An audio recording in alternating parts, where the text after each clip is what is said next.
Ya, seru ya. Akhirnya KPU dan juga DPR bersepakat untuk melaksanakan putusan MK dan dituangkan dalam PKPU. Dan hari ini ketika saya rekaman ini, DPR baru saja, Komisi 2 ya, baru saja ketok palu dan meng-ACC, menyetujui bahwa peraturan PKPU atau peraturan KPU yang menjadi dasar pelaksanaan pilkada menggunakan keputusan nomor 60 dan 70 produk dari MK. Jadi bisa kita sampaikan bahwa kita menang. Minimal kita bisa meredam keserakahan Mulyono. Ya, sekarang kita nggak ngomongin Mulyono. Oh, tentu tidak. Tentu kita akan ngomongin Mulyono sampai Mulyono lengser.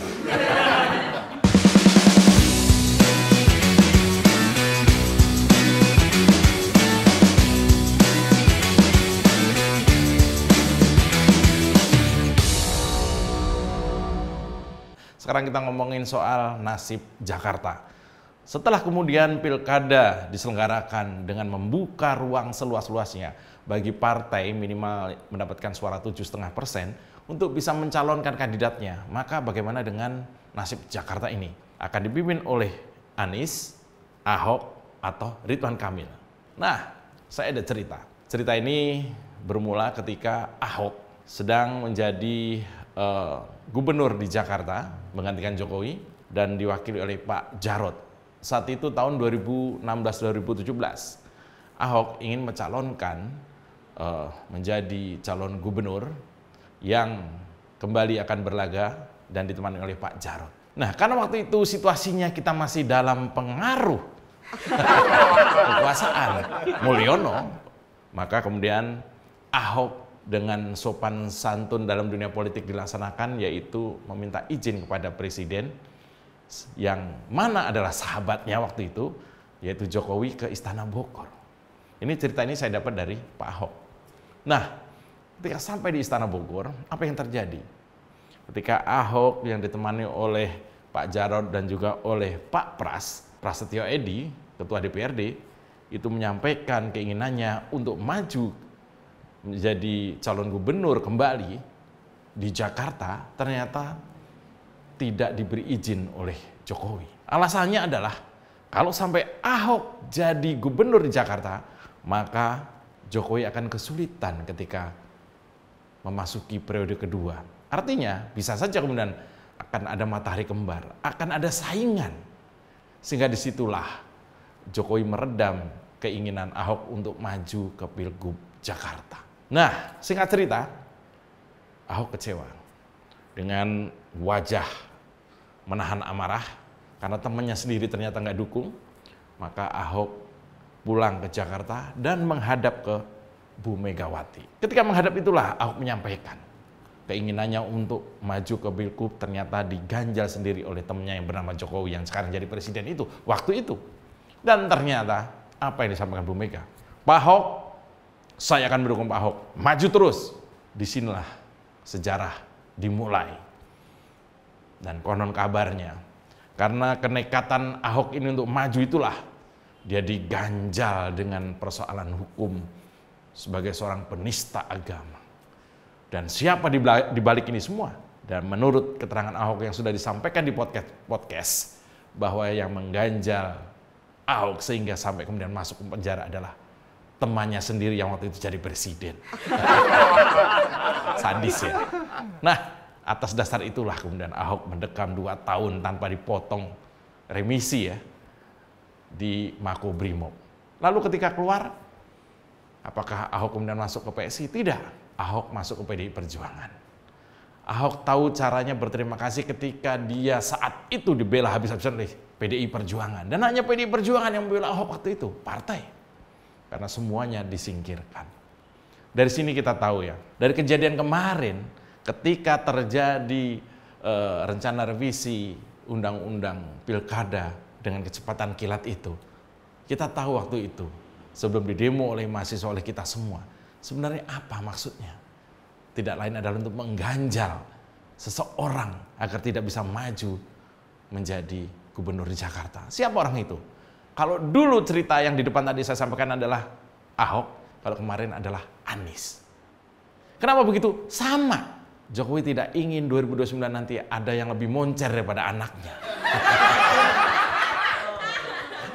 Nah, dari sini kita tahu cerita soal Pak Ahok dari Pak Ahok sendiri itu tentang bagaimana dia diganjal 2017 ternyata bukan oleh Anies atau oleh kelompoknya, tapi oleh Jokowi. Dan ini ternyata berulang lagi, belum lama. Kalau tidak didemo dengan masif, kemungkinan revisi Undang-Undang Pilkada itu sudah dilaksanakan. Dan ketika itu terjadi, yang bisa jadi gubernur hanya orang-orang yang dikondisikan oleh Jokowi, hanya orang-orang yang diizinkan oleh Jokowi. Di mana demokrasinya?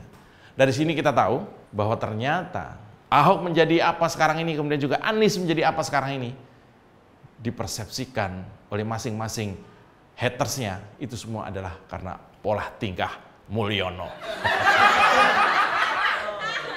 Lalu sebagian bilang soal Ahok ini, oh Jokowi kan sudah bantu Ahok dijadikan komisaris utama Pertamina dengan gaji katanya miliaran. Ternyata yang mengusahakan Ahok jadi komisaris itu juga Bu Megawati. Lalu wah, waktu itu kan Ahok juga dibantu ketika di penjara. Tidak ada. Ahok tidak pernah dijenguk, tidak pernah istilahnya itu diatensi oleh Jokowi selama ada di penjara. Kalau memang diatensi ya nggak mungkin Ahok sampai di penjara. Karena saya dengar dari Ahok sendiri bahwa saat itu harusnya Ahok tidak di penjara. Gubernur aktif, gubernur Jakarta yang sedang aktif, gubernur sebuah ibu kota yang aktif sedang memerintah sampai kemudian dijadikan pesakitan dan dimasukkan ke dalam penjara. Saya termasuk yang menengok Pak Ahok waktu itu. Nah, tapi kita sekarang membahas yang terjadi hari ini. Melihat situasi bahwa revisi Undang-Undang Pilkada gagal total, sehingga tentu saja Kaisang tidak bisa maju gubernur, kalau wali kota masih ada kemungkinan. Nah, ketika saat ini RUU Pilkada sudah menjadi kenangan, artinya Mulyono gagal total mengondisikan anaknya untuk maju gubernur, saya kok tidak yakin Mulyono ini akan diam-diam saja. Dia pasti akan melakukan berbagai perlawanan lagi. Dan apakah Anda tahu, apakah perlawanan dia yang terbaru dari berbagai sumber yang saya ajak bicara?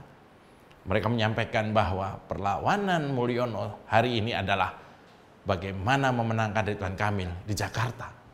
Dan untuk memenangkan Ridwan Kamil, maka salah satu cara adalah bagaimana mengadu domba antara pendukung Ahok dengan pendukung Anies. Karena di Jakarta itu bisa saya simpulkan, pemilihnya hanya ada dua, yaitu pemilihnya Ahok dan lebih banyak lagi pemilihnya Anies. Mereka berpikir kalau dua-dua pendukung dari dua figur ini dibenturkan, maka kemungkinan besar dia akan memenangkan pertarungan di Jakarta. Apakah kita akan nurut saja dengan agenda busuk seperti ini? Apakah kita akan diam saja dijadikan boneka yang saling serang antara pendukung Ahok dan pendukung Anies? Ya, lalu ada pertanyaan, Mas Jo, you pilih siapa, Ahok atau Anies? Iya, Anda tahu saya adalah Ahoker sejak awal. Kalau disuruh milih, saya milih Pak Ahok. Tapi apakah suara saya sendiri cukup? Kita perlu banyak suara 50% plus 1 misalnya untuk mendapat kemenangan yang pasti. Saya tahu Ahoker itu banyak sekali. Tapi apakah mereka berKTP Jakarta? Saya tahu Ahoker itu militan sekali. Tapi percuma kalau mereka tidak tinggal di Jakarta dan tidak memilih di Jakarta. Tapi sebaliknya, kita lihat realita di lapangan. Pak Anies, ya, orang bilang, Mas Jo, dulu Anda kan menyerang Pak Anies. Oh ya, pasti waktu itu. Lalu kenapa Anda tidak menyerang lagi sekarang? Oh, tunggu dulu. Anda yang tidak menjadi korban kebohongan Jokowi, Anda tidak berhak menjat seperti itu.